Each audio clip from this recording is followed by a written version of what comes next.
Hey. Welcome Wow. to the weirdest service that we've ever had. We are online.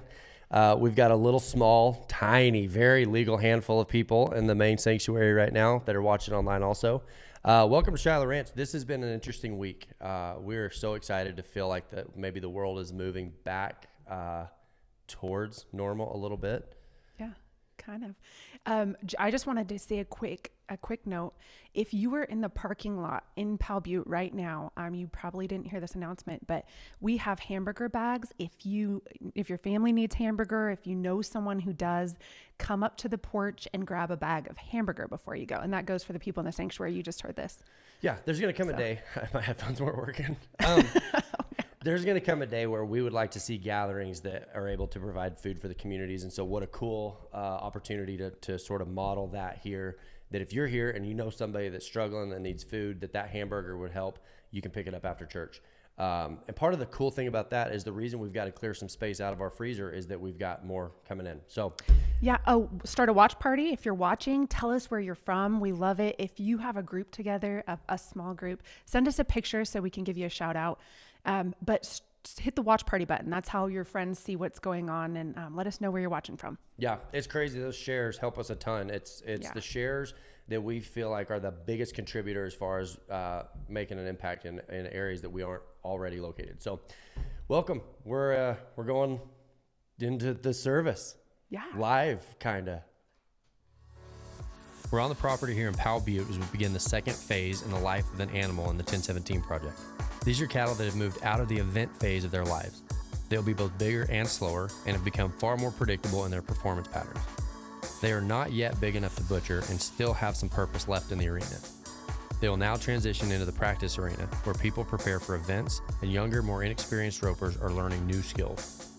In the first two phases, there is a performance standard, and they're graded by colored tape on their horns. Anything that does not meet the standard is transitioned into phase 3. Today, you'll get a closer look into the aspects of this phase and might see some of the faces of the community that are developing around this project.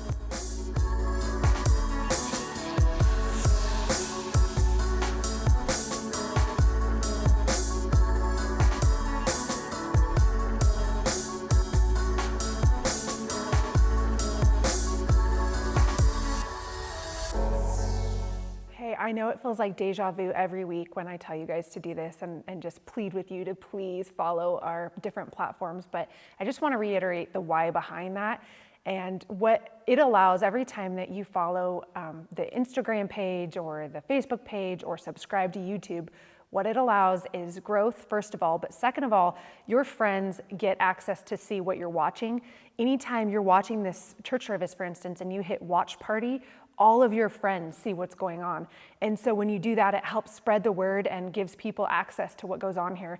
So if you have a minute, I'm just going to ask you again. We'll do it every week. Just be encouraged. It's working every time that you guys share and like things. People see that. So thank you for doing that and just keep up the good work.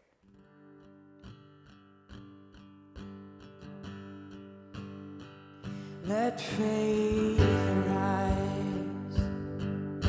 In spite of what I see, Lord, I believe. But help my unbelief, I choose to trust you. No matter what I feel, let faith arise.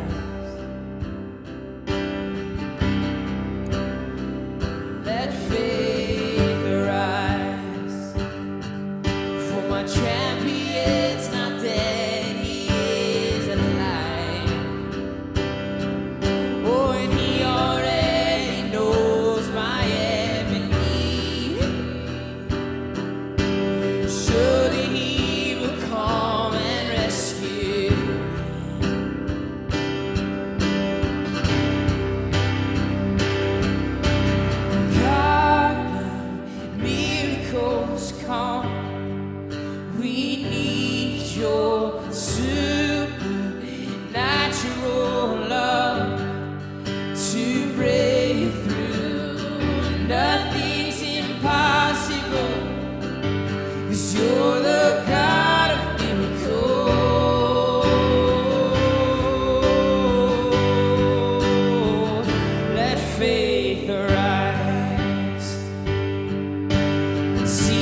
world is shaking, but you will not be shaken. My heart is breaking, but I'm not broken. Yeah, your love is fearless. Help me to be courageous too. Oh, there's nothing that's impossible for the God of miracles. Come, we need your supernatural love to break through. Nothing's impossible, 'cause you're the God of miracles.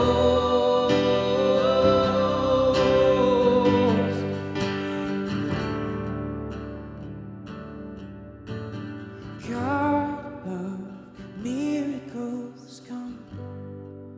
We need your supernatural love to break through. Nothing's impossible, 'cause you're the God of miracles.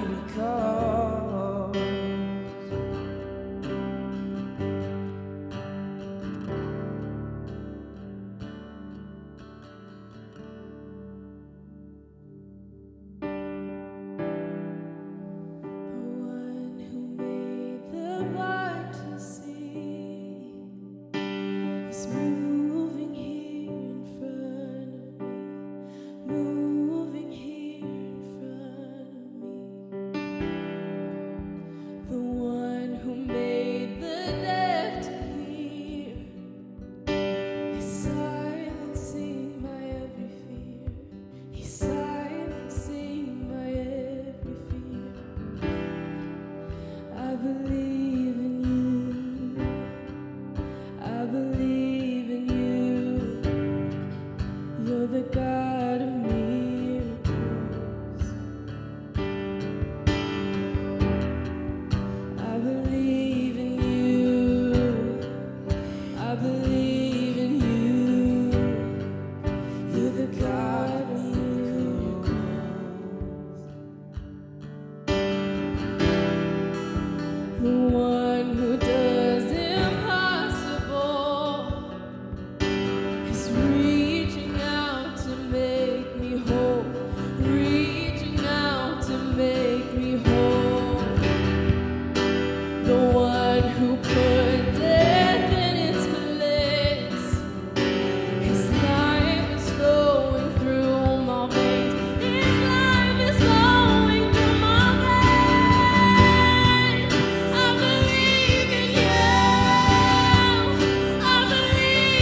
God, we just thank you for this time of worship. God, we know that you can do miracles. You can move mountains. So God, as we declare that we believe in you, would you show us the miracles that you can do? God, give us faith and peace that casts out all fear. God, we know that you are worthy of all of our praise. And we love you. Amen. Good morning. I'm Teresa Irvin, and I have the privilege of coordinating the prayer ministry for Shiloh Ranch. We have a confidential email prayer team, and I want to invite you and really encourage you to send in your prayer requests. I was reading this morning, and it reminded me that prayer imitates Jesus. So Jesus prayed, so don't let anything distract you or anything from sending in your prayer requests. Be bold and send those in. And those can be submitted through the app. Just click on Connect and Prayer Requests, and it'll walk you through that simple process. Or they can be submitted through email to srccpray@gmail.com. So please send those prayer requests in and allow us to pray with you and for you. Well, good morning. Happy Sunday. Good morning to the Powell Butte Live Campus. Good morning to the Powell Butte parking lot. Good morning to everyone online. Hey, we're about to go into the sermon, so we just want to remind you, just like every week, we are doing a live Q&A after the service today. So if you're here in Powell Butte, we encourage you to stay after for that.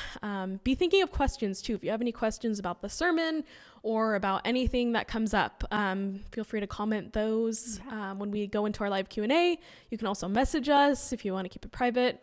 So yeah, I'll hand it off to Lacey. Yeah, you guys are missing it, but Jordan's back here dancing. Yeah, So. I know, Sorry like, if we're really caught me distracted. off guard. He's got some killer moves.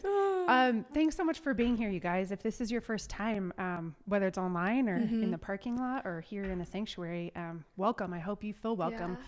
Come back when there's burritos. That's all I can say. One quick note, if you are in the parking lot or here, Tabitha, our children's director, she has been gracious to let us use her kids space for the media center until we get things figured out so we can keep the live service going. But she does have children's activities for your kids. It's on a table outside, so just be sure to come grab one on your way out. Yeah, we're about to head into the sermon, so we'll see you again soon. Welcome to the weirdest church service we will probably ever have. We are fighting through this kind of all together. I've got dogs, and I know this is a weird way to start it, but I've got dogs, and I've got a dog that kind of likes to stay near you, and like he'll go do stuff if you ask him to, but really what he wants to do is just kind of be near you and listen, right? And then I got another dog, and you can't hardly drag him near you. He wants to be in the fight. He wants to bite. Like we were trying to get a cow loaded the other day, and he's like, yes, this is what I live for. And the truth is that I've been having a very frustrating week because I'm trying to decide which dog I'm supposed to be right now. I'm trying to, measure out what God is wanting from us as the church or me as a leader or you as a Christian. Maybe you understand where I'm at. It's not that we're unwilling to be involved. It's to what degree and where should we be involved, and, where do we push back versus where do we just exhibit grace. And so just know we're going to get into it, but that's kind of it's what this sermon is predicated on, is the feeling of wanting something to do, but not exactly sure what that looks like. Mark chapter 11, verse 12. The next day, as they were leaving Bethany, Jesus was hungry. Also a trigger. Seeing in the distance a fig tree in leaf, he went to find out if it had any fruit. When he reached it, he found nothing but leaves, because it was not the season for figs. Then he said to the tree, "May no one ever eat fruit from you again." And his disciples heard him say it. We're going to have to decide how we want to look at that story, because on its face, I feel deeply connected to it. This kind of hangry Jesus that walks up on a tree that's not in season, sees it doesn't have any figs because it's not fig season, and basically just like kicks the door on his way out. Like, curse you, fig tree. And on the surface, it appears that Jesus is having the kind of week that I've been having. And so there's a part of you that reads that and you're like, yeah, right, Jesus, that's how I feel. And I, as a pastor, you got to understand, like, I tiptoe around being a little too transparent. I'd rather err on the side of admitting too much than ever come across as hypocritical. But I'm going to tell you, I have felt hypocritical this week because for the last 3 weeks, here's what I've preached on. I have preached about the waves and how Jesus will translate the waves through a more difficult font, and how that God uses fire as this purifier, and the glory of God rests on us. And I still believe that. I still believe that here. But occasionally you have weeks, and what do? And I think this is probably the most relatable thing that I will say this morning is that what do you do when what you think that you believe, what you know that you believe, doesn't match what you are emotionally experiencing? When you feel like that you are feeling something different than what you actually believe, where do you go with that? What do you do? I felt very emotionally disconnected from the peace that I believe that I'm supposed to have. Now, as your pastor, if you're listening, going like, is that okay? I don't know. I don't know. I don't know. I'm with you. I'm as frustrated by this as you are. Let me, if I could describe, and this is why this story of Jesus and the fig tree is so important, is because I can't tell you what your week has been. I don't know.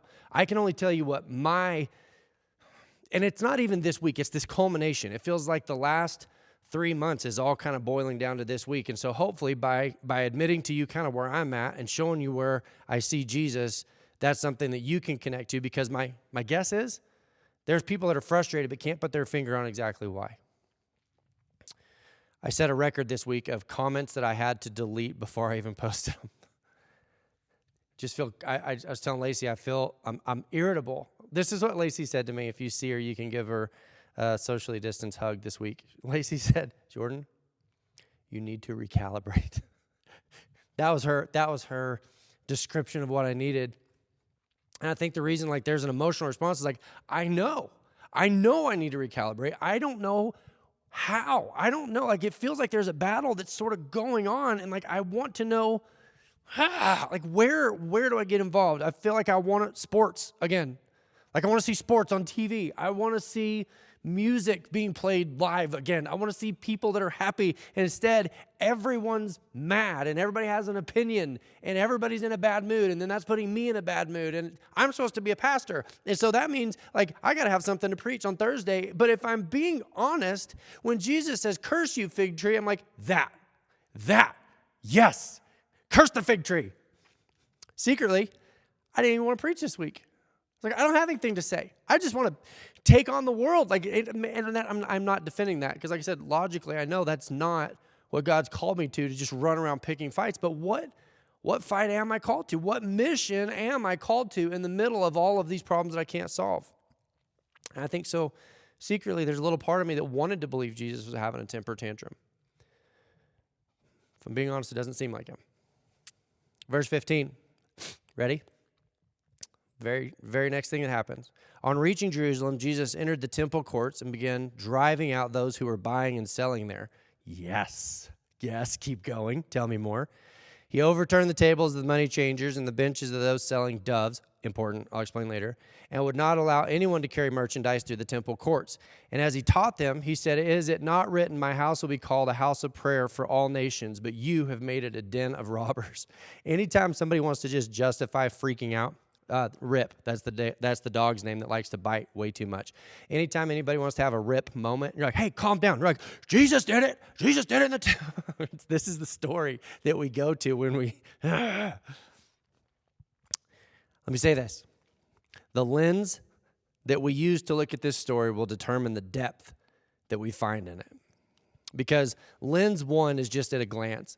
He wants figs, he's hungry, the tree doesn't have any figs in it, and so Jesus curses it, and that's it, you're going to die. And the tree's like, well, what did I do? It's not even season.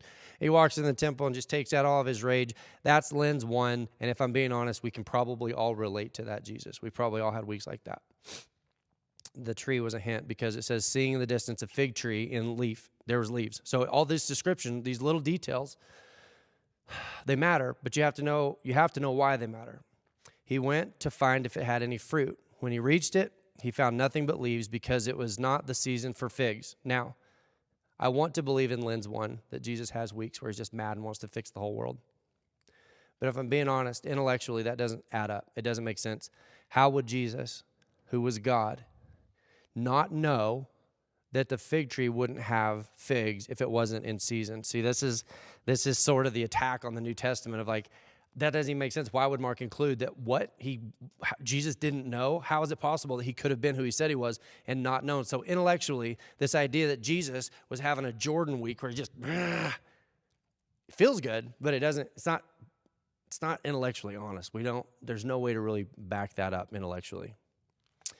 Sam Shamoun, I don't know if I'm saying his name right or not. He's from Kuwait. He lives here in the U.S., but one of the things that he talks about is that in the Middle Eastern culture, things that happen in the Middle East, sometimes when they are presented in American culture, we miss the nuance. There's nuance. There's little details that make it harder for us to understand. He said this.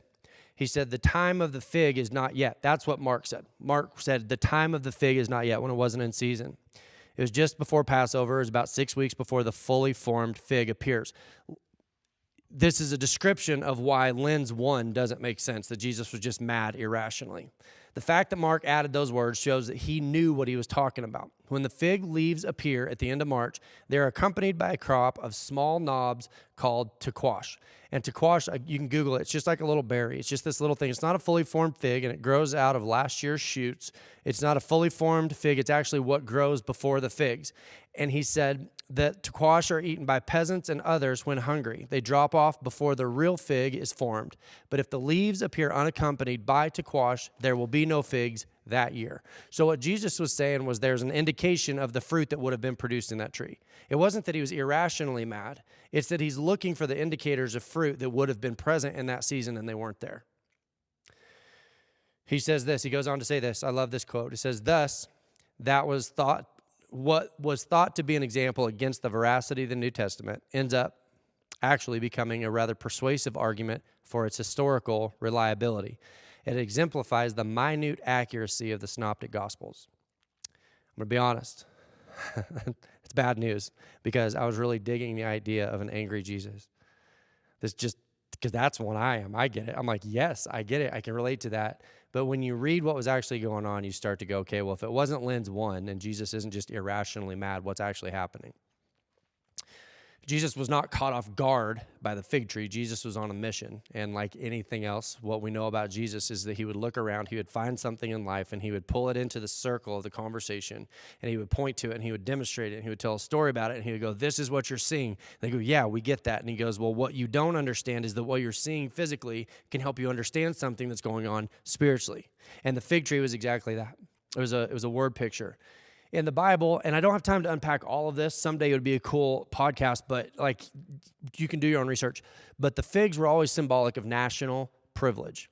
National privilege. When you hear Jesus or the word describing the figs or the fig trees, it talks about the vineyards or the king that would raise fig trees, and it was talking about this elevated privilege that was Israel, that you were at an elevated status because you were an Israelite. And so the fig tree was always associated with that. In Matthew 24, they're talking about the end times, and they said, how are we going to know that you're near, that you're coming back? And in verse 32, listen, I'm just giving you this as an example. This doesn't tell the story for the sermon, but it gives you an example when figs are mentioned, how it's painting a picture of national privilege. It says, now learn this lesson from the fig tree. As soon as its twigs get tender and its leaves come out, you know that summer is near. Even so, when you see all these things, you know that it is near, right at the door. See, he's talking about Israel coming back together as a nation. We now have seen that happen. But what he was saying was the fig tree was pointing to the privilege of Israel. Sometimes we miss symbolism because it's held in Middle Eastern nuance. And we read the Bible and we don't understand it because we're understanding it through our American lens. But let me ask this.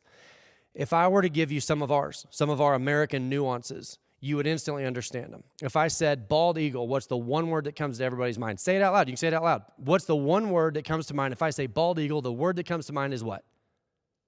Freedom. See, we have nuance. We have symbolism even today. But if we don't understand someone else's, we'd miss it. Okay. If it was Texas, it would be a bluebonnet. If you ever see bluebonnets, that's a Texas thing. Like bluebonnets, that is part of the culture. That is part of what makes Texas, Texas. It's part of the whole Lone Star concept. In Arizona, you'd say it's the saguaros. I was trying to think of one for Oregon, and all I could come up with was Subarus. But I think you understand what I'm saying. Like the idea is that symbolism, Jacob just gave us But national privilege, when we go back to the fig tree, what you got to understand is that Jesus was referencing, you see this fig tree, and they would have had sort of a sentimental bond to the fig tree. They would have gone like, we see it. That's us. Israelite. Yeah. O'Doyle's rule.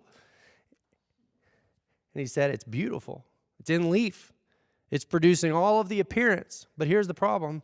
This tree has lost the essence of what it means. It's lost the smell. It's lost the flavor. It's lost the spirit of what it means to be a fig tree. That as much as you see it and you look at it and you go, yeah, that feels good. It's beautiful. What Jesus is saying is without the fruit that tree was designed to produce, it's actually the fruit that calls down judgment on itself, not its appearance or its behavior. Do you see religion in that? It's not about the appearance of your belief. It's not about the presentation of your belief. It's about the nuts and bolts, the fruit that is produced for the good of those around the tree. Starting to make more sense. May no one ever eat fruit from you again. And his disciples heard him say it. And now you have too. You have heard now, finally. You have heard what Jesus actually said when he said, this tree without its fruit is no longer a fig tree. Now the stage is set because what Jesus is doing is he's on mission, just like we should be. Mission, mission, mission. I think sometimes what rallies the anger in me is that I feel called to a mission, and sometimes it's not clear what that mission looks like. And so as people, because we're sort of intellectually lazy, when we feel this welling up, this mission coming up in us, we go, politics. Charles Spurgeon said this. There's some old language in it, but just bear with me. It's kind of a long quote, but it's such a cool picture. He says, the blighted fig tree was singularly apt simile, a singularly apt simile of the Jewish state. He said the tree was specifically told to tell the story of the Jewish state. The nation had promised great things to God when all the other nations were like trees without leaves, making no profession of allegiance to the true God. The Jewish nation was covered with the leafage of abundant religious profession. See what he's saying? He's saying that, well, no other nation was even professing to follow God. Israel was. They're like, yes, we're the ones with the leaves. So from the outside looking in, the Jewish nation appeared to be this elevated, privileged nation. Their constant cry was, the temple of the Lord, the temple of the Lord, the temple of the Lord are these. So they're saying, this is what makes us special. It's our temple. It's what goes on in the temple. This is where our fruit is supposed to grow. And there's no fruit. They were a fig tree in full leaf, but there was no fruit upon them. For people were neither holy, nor just, nor true, nor faithful towards God, nor loving to their neighbor. They were a mass of glittering profession, unsupported by spiritual life. So Jesus says, I'm going to tell you a story about the fig tree, and then you're going to follow me, and I'm going to go show you what that looks like. See, we enjoy this national privilege. We enjoy this elevated. We are the Israelites. We are Christians. We are the church. We deserve, how about this one? We deserve special privilege because we're the church. I know this is going to ruffle some feathers, but why do we assume that's true? Well, God's on our side? Like that everybody should have to bend over backwards and make sure the church is never impeded upon because what, we're wearing the prettiest leaves? On reaching Jerusalem, Jesus entered the temple courts and began driving out those who were buying and selling there. He overturned the tables of the money changers and the benches of those selling doves and would not allow anyone to carry merchandise through the temple courts. As he taught them, he said, is it not written? See, isn't it funny? He taught them. In the middle of that, he's teaching them. My house will be called a house of prayer for all nations, but you have made it a den of robbers. Now, imagine for a second how frustrating this would be.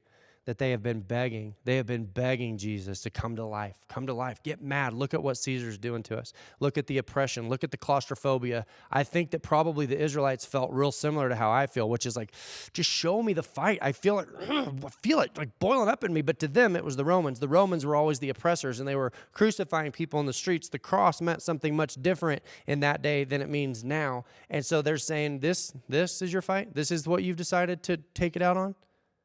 We've been begging for this, Jesus. We've been begging for this. And you're going through tearing out our leaves. You're going through and you're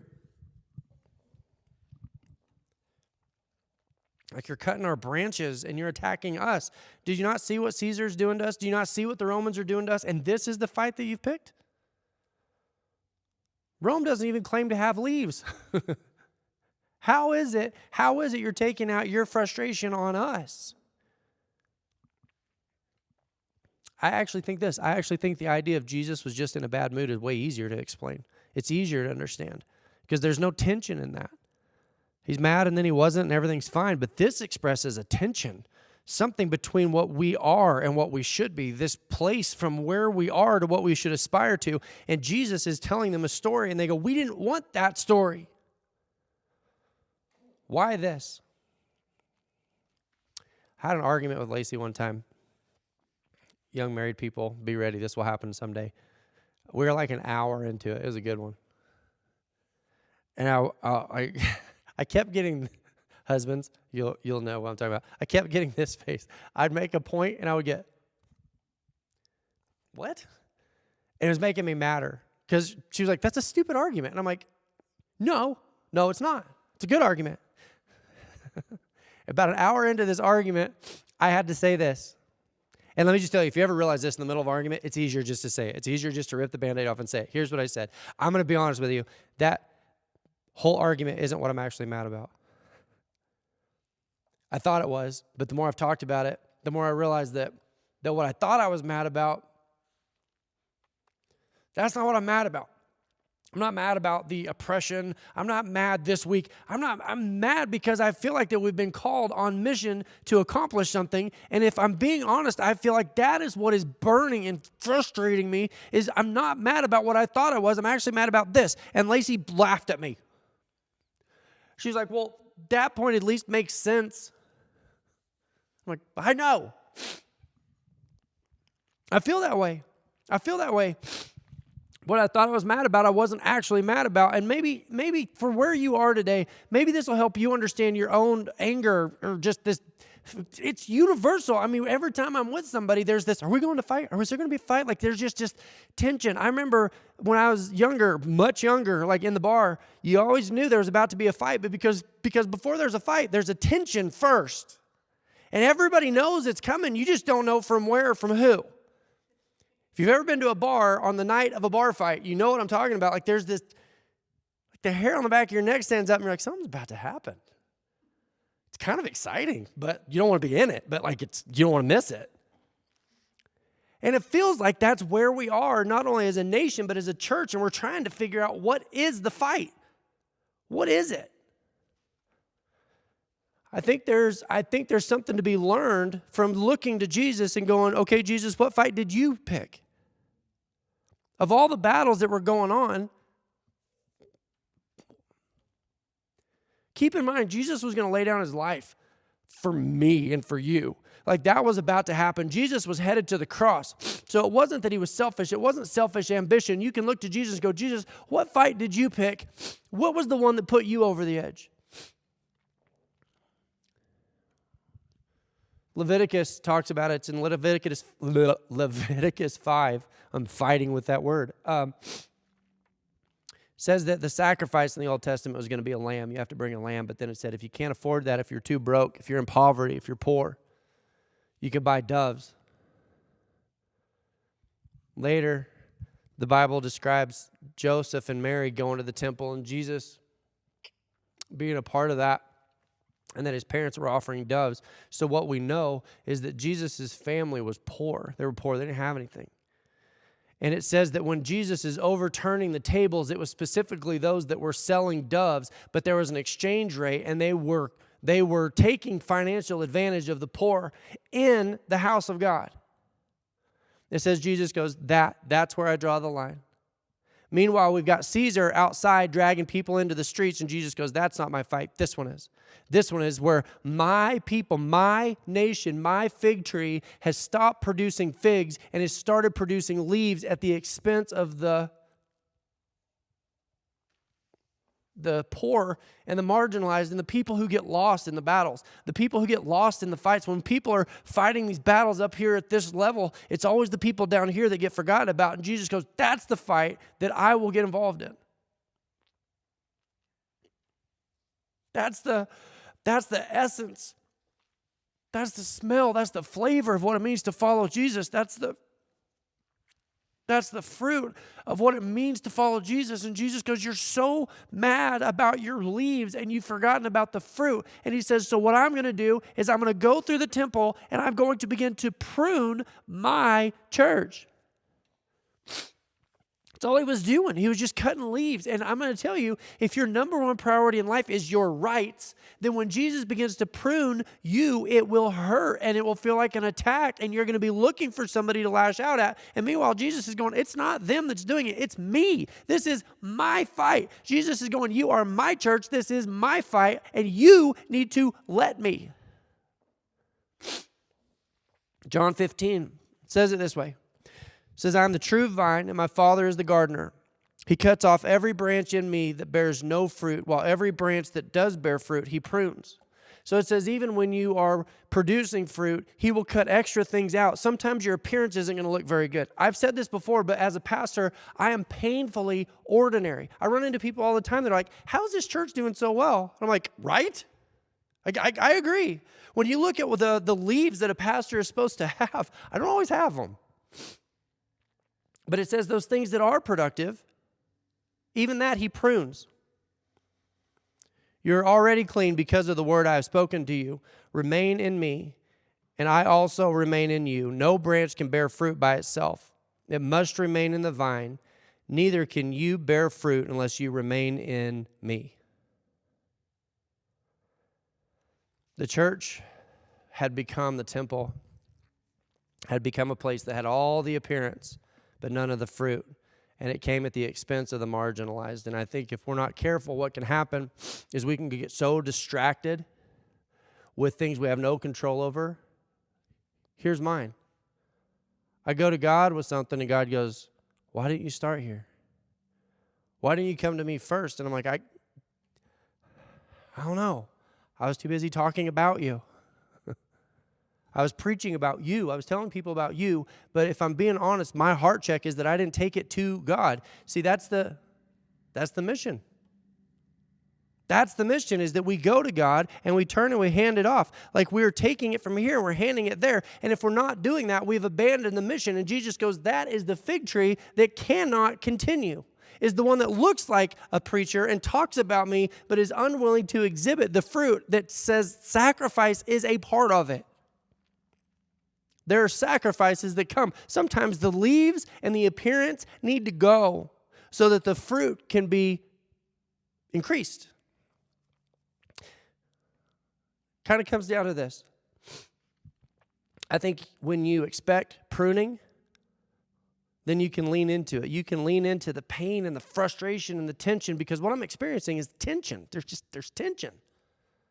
And if I know that's part of the process, then when God takes me through a season that I can't quite get figured out and I don't know where the fight is, I can live with that. But the problem is, if I'm not prepared for pruning, it always feels like an attack.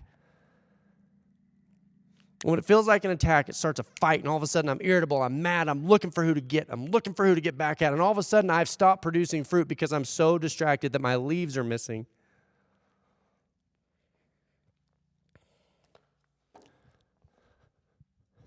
I don't know what the right answer is right now. What frustrates me is it seems like there are problems that are bigger than me. But I know the church right now is going through a pruning. Everybody I talk to that says that if we hadn't gone through this season, we would have never learned what we've learned. But the church doesn't even matter. Take the church, set it aside. What about where you're at? What about the rights that you feel like have been taken away from you? What about the income that you feel like has been taken away from you? Have you allowed it to prune you in a way that makes you better? Or are you just out kicking the tree and mad and frustrated and feeling like you're just being ripped apart and looking for a battle? Jesus going, hang on. I can use anybody I choose and any process I choose to prove to you the leaves that you can do without. That there is a life that falls under this fruit production. And here's what's crazy. I've said it before, but I'm going to say it again. Trees don't produce fruit for the benefit of the tree. Fruit trees produce fruit to the benefit of those around them. And I think that mission, staying on mission, says, who around me can I begin to invest in? Can I begin to give into? Who am I overlooking? Who can I love? Who are the marginalized that I can reach out to, that in the midst of a season of just chaos and turmoil, that I remain on mission? You look at Jesus. Jesus was always on mission, and that doesn't mean he was always militant. Please draw the distinction in your own life. There is a difference between mission and militant.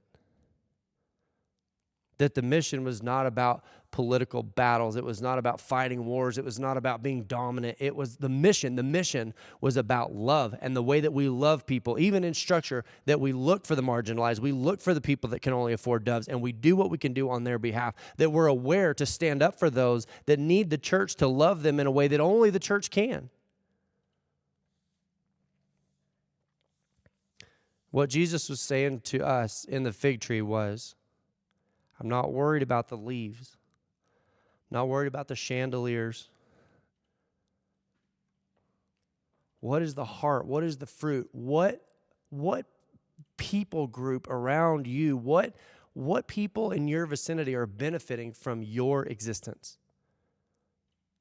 It's easy to go, yeah, the church, we give food away. That's good. The church does a lot. No. I'm not talking about the church. I'm talking about you, who in your life needs you. And are we aware of that, or are we so distracted by what's going on in the world that we don't even look for the people that are around us? Jesus goes, stop. Don't worry about the ether. I'll take care of the ether. You look for the people around you, because that's the smell test. That's the essence of what it means to follow Jesus. That is the essence of following Jesus. It's on mission on behalf of those around us. As something amazing happens, you start looking around, who can I love? Who can I pour into? Who can I exhibit grace to? Who are my neighbors? We begin to operate and demonstrate love. We begin to look in mercy and grace and all the things that the word says, love, joy, peace, patience, kindness, because all these fruits begin to just appear again. Jesus goes, that's the essence. That's what it means to follow me. That we never become a group of people that are so distracted by the big that we forget the little or the people who need it the most. Not even at a church level, at a personal level. That we lean into and go, God, show me who I'm not seeing. Because here's the thing about the poor. Final point. This computer's been closed for a while. I tricked you guys. You thought I was done. I wasn't. Here's what the Bible says about the poor.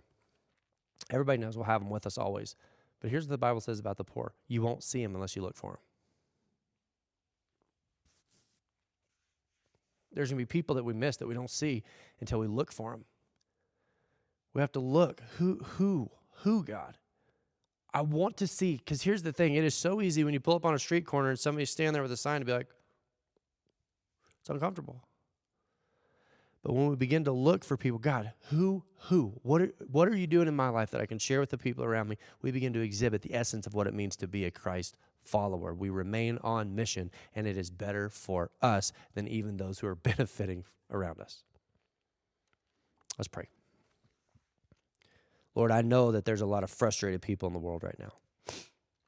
I know there's a lot of mad people. I know there's people that feel like they want to get involved. They want to do something. They want to be a part, but in reality, God, what you've called us to is mission. You've called us to mission, to see the people around us that you've called us to be a blessing to those around us. That God, the fruit that you produce in our lives only comes from two things, abiding in you. That's it. That's the only way we're going to produce fruit. And it's not for our benefit, Lord. The second half of that is at the benefit of those around us. God, you're going to have to teach us how to abide in you, how to turn off the TV, how to put down our phones, how to make a concerted effort to be in you, because, Lord, that is the only way. Apart from you, the word says, apart from you, we cannot produce fruit. We become just like the fig tree. We look the part, we sound the part, but God, we've dried up. Remember in Revelation where you said that that's a Lucifer fall. When we forget our first love, that's a Lucifer fall. It's not about appearance. It's not about how it looks. It's not about the presentation of religion. God, it's about abiding in you so that we have fruit to the benefit of those around us. I pray in Jesus' name, amen. I did something this week I've never done before. I donated to a GoFundMe. Hear me out. It doesn't matter what it was about. I heard a story. I felt compelled by that story, and I wanted to be a part of it. I wanted to be a part of what was taking place. And so here's the other train of thought, if you can kind of stick with me.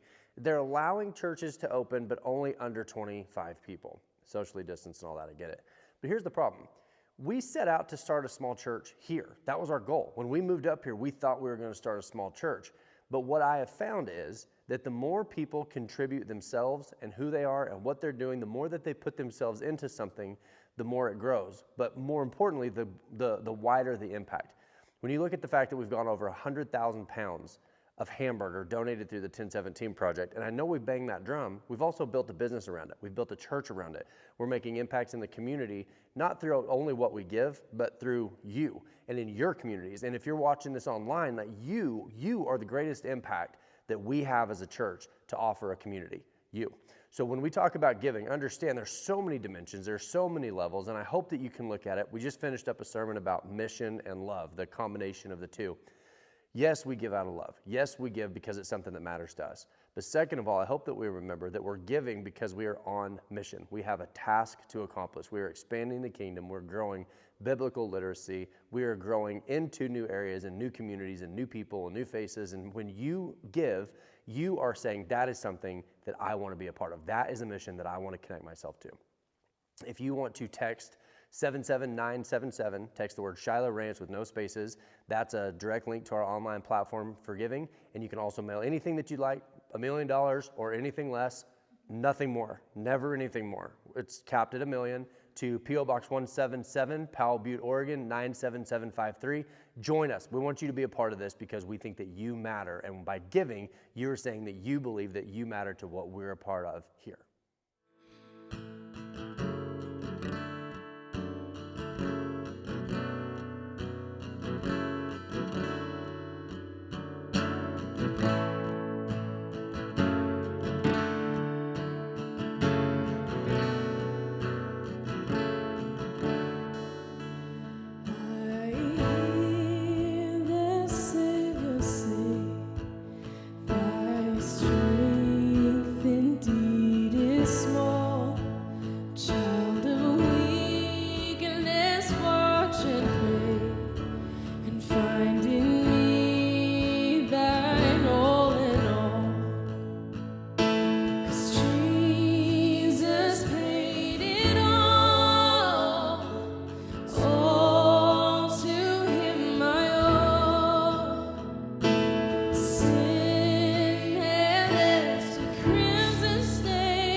Paid my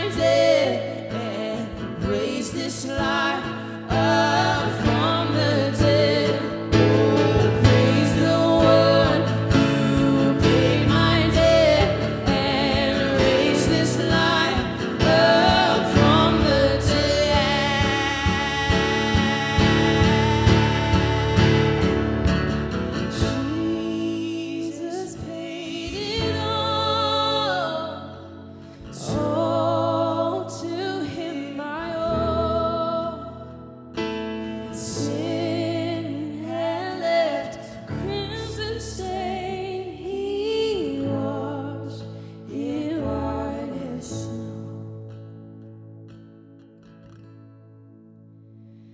Let the King of my heart be the mountain where I run, the fountain I drink from. Oh, he is my song.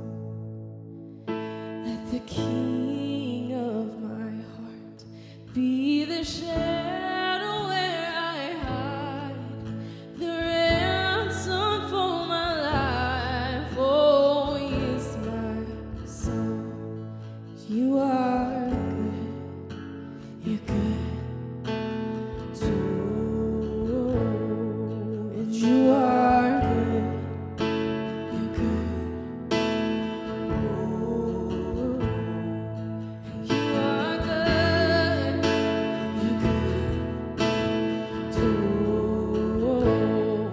and you are good, you're good too.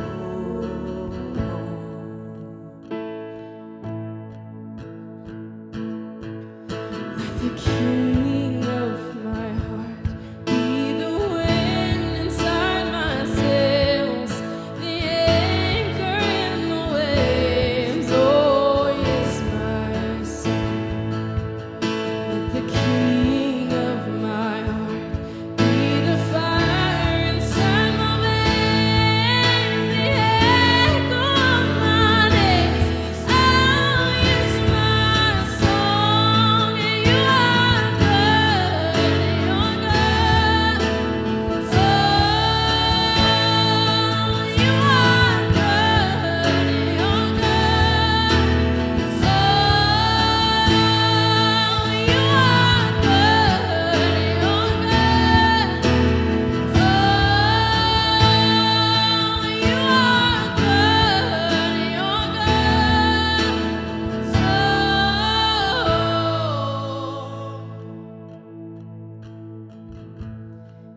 are you're never gonna let me down. You're never gonna let me down. You're never gonna let me down.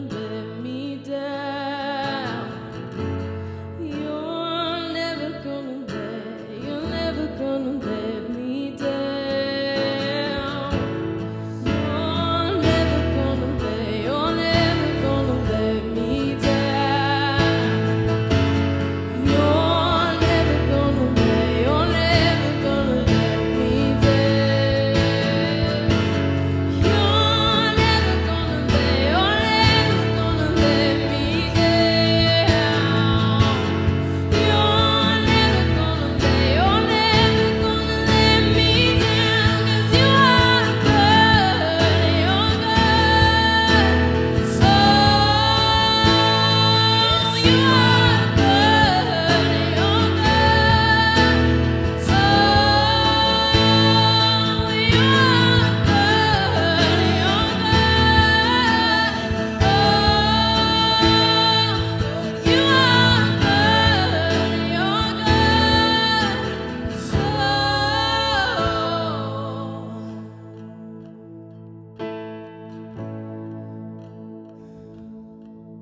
let the King of my heart be the mountain where I run, the fountain I drink from. Oh, he is my song. Let the King of my heart be the shadow where I hide, the ransom for my life. Oh, he is my song. Yeah, God, we just thank you again for this time of worship. God, you paid it all for us. Let us never forget the sacrifices you make every day for us. God, God, help us to never stop chasing after you, because we know that you're never going to let us down. You're a good God, you're a good Father, and you're a good friend. And we love you. Amen. We made it. We made it through our first live online kind of infused service. I wish I was able to see reactions right now. It's really bugging me that I can't. Real quick, we're going to go through some Q&A. We have asked that if you're able to stay, we'd love for you to stay. This is a perfect opportunity to have your phones, sort of interact with us, send us some questions, send us some thoughts. We are excited. I'm telling you what, there's just such a different energy seeing faces. You guys have no idea what you bring to the table. And like the comments and the likes and the shares, stuff like that, that's just such a help. I'm going to go home pumped. Usually you go home from church tired, and I don't feel that this week. I'm excited. Yeah. So if you're in the Powell Butte sanctuary, the few of you that are, if you could just grab your phones, get on Facebook. Less than 25 of you that are. Less of 25 of you that are out there. If you could just get on your phones, log on to Facebook, go to the Shiloh Ranch Church Facebook page. First of all, like it and follow us. But second of all, just join this live stream so you can ask questions. This is kind of the fun part. Absolutely. Where we get to hang out with you guys. Yep, you bet. One of the things that stood out to me in that sermon is this. As you know, I always joke that like I'm preaching to myself. I sat in the back today and I literally was in tears the whole time because I swear I was preaching to myself. So just know, usually I would love to tell you that it's something I learned and applied.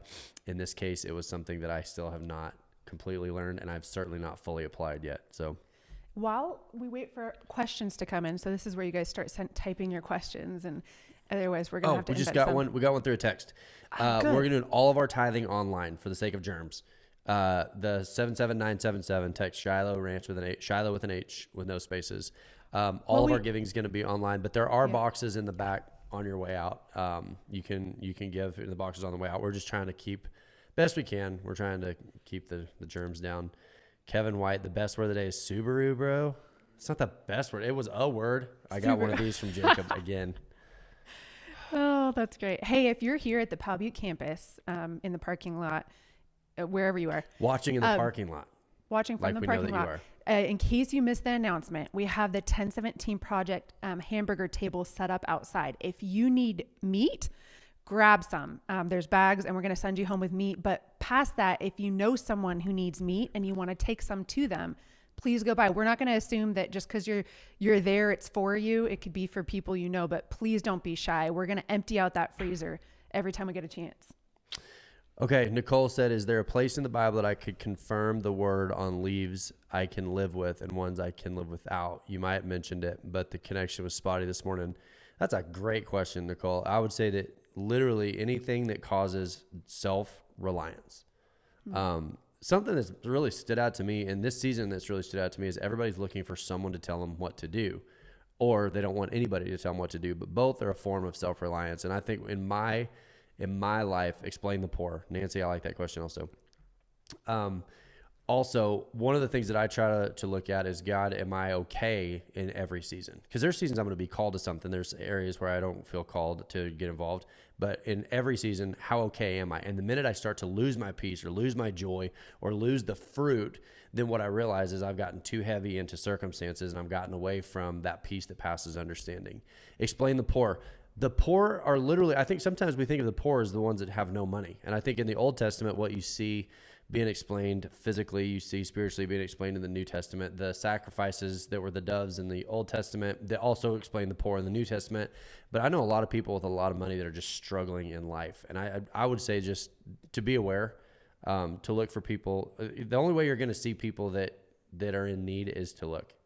There's just no way around it, because sometimes you assume everybody's okay. Just make it, I think just being available. I know it sounds like a really cliche sort of a bumper sticker, but making yourself available. The poor, obviously, I mean, honestly, at a glance, that's why the 1017 Project matters to us so much. We've actually caught some flack from people within our faith that are like, Well, are you attaching a Bible verse to it? Well, are you making them do this or program that or what? Felt need. It is reaching a felt need. And I hope that by reaching a felt need, not only are we getting the opportunity to speak into people's lives, we're giving places like St. Vincent de Paul and Bethlehem Inn and these shelters and after-school programs, we're giving them the ability to reach a felt need that also allows them to speak into the lives of people also. Which brings up a great question. You don't always have to attach a Bible verse to something for people to feel love. Like you can love them without, Well, and I think that. that's an enemy thing. I think the enemy always wants to shame you that you're not being Bible-y enough. You're not being Jesus-y enough. You're not being churchy enough. And then what you see is that 30 years of Jesus's life were undocumented. 30 years. He was always Jesus. And in those 30 years of almost silence, what you see is that he was a part of the human race. Not every single waking moment needs to be just blasting scripture at people. I think it's honestly off-putting. Some of the richest people are the ones that have no money. That's the thing. Like one of the things you see is that there are people who are willing to contribute and be a part, and they don't show up with pockets full of money. They show up with their time. There's people taking hamburger right now. I'm watching them. There's people taking hamburger with them. These 24 people are just really getting after it out there. But they're taking food to people, and it's not because they have pockets full of money. It's because they believe in what God's called them to, and that's just something that they can do. And so availability, it's not about can I afford to be a blessing. It is where has God called me? What has he equipped me with that I can be a blessing with? That money just cheapens everything. How Doyle's rule. Go on, bear fruit. Curtis, exactly. Just abiding. That was what I took out of it this morning is I realized I have been very undisciplined about my abiding. I've talked a lot about God. I've been in the presence of a lot of information, and I was not abiding very well. And what I started to notice is it just started to show up. Be genuine in love. It's the Holy Spirit that touches the person. Correct? Agree? Amy, yes. Yeah. Yes. I think that what God does in our lives is caught, not taught. Occasionally, God's going to ask you to explain something to people, but rarely. Usually, he's going to ask you to live it in front of them and let them catch it, not ask you to teach it. Because if they're not catching it and you start trying to teach it, you're taking the assumption that you're in a position of authority, and there is nothing more off-putting than the assumption of authority that you don't actually have. Live it. The poor often are spiritually starved. I just want to look for an opportunity. Is there a way that I can love people? Is there a way that, the spiritually starved, honestly, I would say that the spiritually starved, that is the measurement of poor. That is, to me, if you're spiritually starved, that's not a money thing. That's the result of just having a deficit in areas that make the biggest difference. I know people that have a lot of commas in their bank account and family issues, and they're lonely and all sorts of issues that would cause me to feel poor regardless of the amount of money. Here's the other thing. Have you guys considered that money might not matter forever? Like there may come a day that money is not the measurement of wealth. Like it could change to products, goods, and services. I'm not going full dark, but like just because you have money in the bank, what if somebody decides that means nothing? What if the powers that be in the globe decide, you know what, that's no longer what we want to go by? Then who's wealthy? Then who's poor? Blessings come through actions. And I'm not saying that's going to happen. I'm just saying when you think of it, you're like, oh no, we assume money had power. Money has no power. Blessings can come through actions and attitude, not just spouting scriptures. Thank you, Keto. That's exactly right. Love giving out hamburger. Good. Yes. Just so you guys know, we've actually gone up 5 agencies. Holly told me in the last, I think, week or 2, we've increased by 5 agencies. And we're already, I think does that put us to 45 or are we bumping 50? Closer to 100 probably. Whew, you guys are doing a great work out there. All you people who are part of this. All you people. All you wonderful people. Hey, if you're still here, we're going to jump off here. I'm going to come and say hi to everybody that's still here, that's hung around. If you guys want to stick around, say hi. We'd like to interact with all 24 of you in person. If you're already gone, thanks for jumping on. Hey, share it. Even after church is over, if you're here, get on your Facebook, share it. Let people know what we're doing. It's a great window into what you're getting to see. Can I say one thing? No. Just one little thing, just a personal favor. Could you guys go to our YouTube channel and just hit subscribe? Yes. That would it'd be like an early birthday present. Absolutely. That I'll ask you again next week for. Okay. If you're online, we'll see you guys later. Make sure to click share, like, comment, all the stuff that goes with it. If you're in person, I'm going to come out there and we'll see you here in a minute. See you later.